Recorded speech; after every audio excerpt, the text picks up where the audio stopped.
So Glenn, anong topic natin ngayon? Ito, may mga nakuha tayong topic over the internet, no? Okay. May mga tanong dito. Sabi dito, natural ba na maingay ang click ko? Oh, ito, pagbasa bro. Bakit mabagal ang click? Sabi, 120 bro. 120, ang bilis naman. Ang bilis naman. Ito, basahin mo? Ako na. Okay, bakit po kayo inaaway niyo? Okay na. Okay yan. Ito, Next. ang ganda yung tanong to. Bakit walang gear oil ang Honda? Dapat kayo na natin tanongin. Si Honda makakasagot niya. Siguro soon. Siguro. Soon. Ito bro. Very interesting. Gaano kalalim ang click sa baha? Yung kaya niya sa baha. How deep can your click go in the flood? Very interesting, no? Lalo na ngayon na tag-ulan. Medyo Bahay sa inyo? Bahay namin eh, kaya mahirap eh. Sa amin din. Sa inyo ba? Bahain din. Okay. Sumagot. Okay. Ano ba yung mga tatamaan kapag lumusong tayo sa baha? Ano ba yung mga... First is yung fan. Yung fan. Cooling system. Tapos yung battery, no? Yung battery, kasi nasa sigurado yung battery. Tapos, ano ba ba? Yung nasa right side. Sa left side. Left side. Face drive. Face drive. Tama. Tapos right side ba din? Left side. Left side na to, no? Left side, yung clutch. Tama naman. Yung air filter. Halimbawa, ito yung click natin, no? Okay, coach yata yan, di ba? Click ba yung... Para mas maganda ata kung totoong click yung... Totoong click yung kailangan natin dito. So, baba tayo.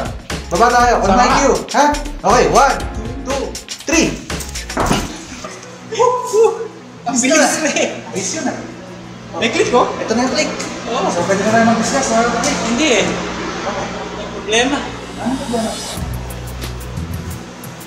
Ay, oo nga. Iwala na sa taas.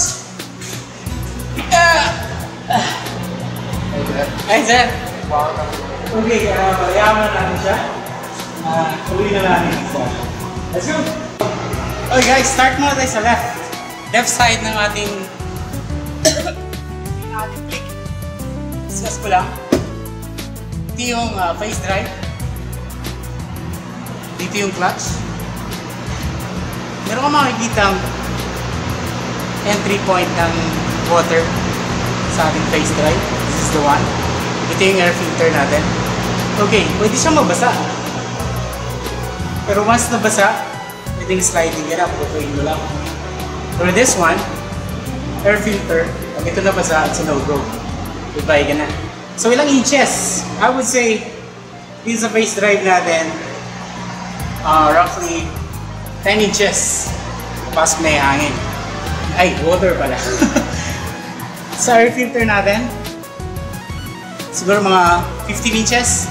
Maximum natin, 15 inches. Medyo wala na yan. Papasok na yung hangin natin. Water. What's wrong with hangin? Anyway, so 15 inches for air filter, 10 inches for the face drive. Okay. Ito naman guys, yung radiator mo. Sa likod dito, mayroong fan. Yung fan naman ay hindi naman yung traditional fan na like dynamo or breathers lang by the engine. So, sabihin, pwede siya magbasa. Pinapalamig lang naman niya yung engine eh. Lalo sa combustion, sa labas na ako. So, pwede siyang pasukan ng tubig, pero napipilisan yun. So, tulad na ating face na sa ulan. I would say, maximum natin dito para pumalap sa fan, 5 inches. Take ko 5 inches. Ito yung pinaka-controversial. The battery. The battery will save siya hanggang 8 inches. Pero pwede pa naman pa, since meron siyang treatment, meron siyang isang part na parang tapo. Explain natin kung ano yung tapo. This is your battery. Tawagin mo na natin kayo yan. Hanapin natin. So mga kaklik, kabalikan ko na lang mamaya yung buko ko. Ito muna pag-usapan natin. So sabi nga nila kanina, yung battery ay parang may tabo.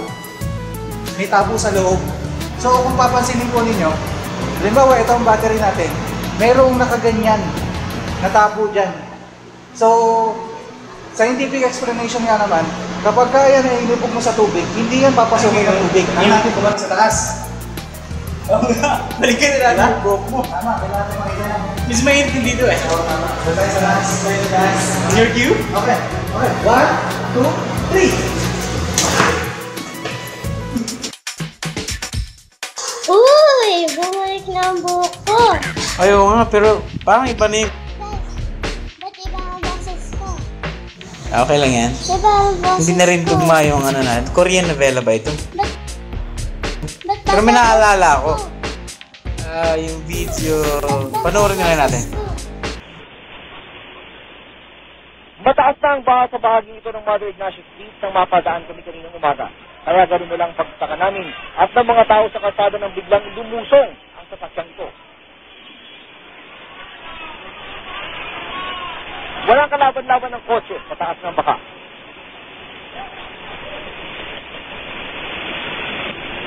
Pagbaba ng driver ng kotse, gobyerno ang kanyang piniti. I think this is a problem with with the traffic enforcers as well. For example, the MMDA, because they should have already blocked the road. Mati kami at iba pang tao sa lugar, pinipili ng driver. Hindi mo alam na ganun siya kalalim. Wala, kasi tingnan mo, who will tell me? Who will tell me? Really? Did you guys even tell me? Ay, well, nandito kami. O yun, sino ba yung mga nandoon? Nandito kami. Na-surprise niya kami. At sino yung mga nandoon sa side na yun? Did anyone tell? Wala, nobody even stopped. Nobody informed. It's like people were waiting for somebody to just do that. Pero hindi mo ba na-realize na baka malalim? Why do you inform? Bakit ako? Diba? Dapat i-inform. I-inform. I should have been informed. Yun lang yun. Sa dami ng tubig na pumasok sa kanyang sasakyan, siguradong gagastos na para muling itong umandar. So Glenn, Aha? ano masasabi mo? Sa baha? Tanong natin sa kanila. Magtanong tayo. Mga ka-click, susulong ka ba sa baha? Hindi, ganito yan. Kung mahal mo motor mo, hindi mo inulusong sa baha. Ano po yun? Babae ba yan?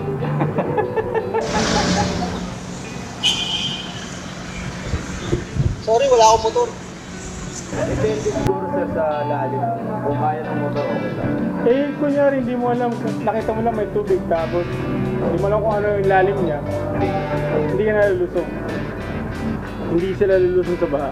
Sobrang lalim, nakakatakot. Pero kung may nag-try na sumuko, susunod ako pagkaya. Pagkaya. Depende sa motor kung anong ilulusong, saka depende kung anong klaseng baha. Pero kung eto, hindi naman akin to eh. Go na to. Lusong kung lusong. Kung sa akin, delikado. Hindi ko na kaya bumili.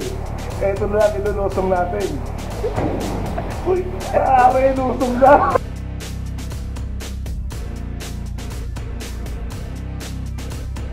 You have been marked!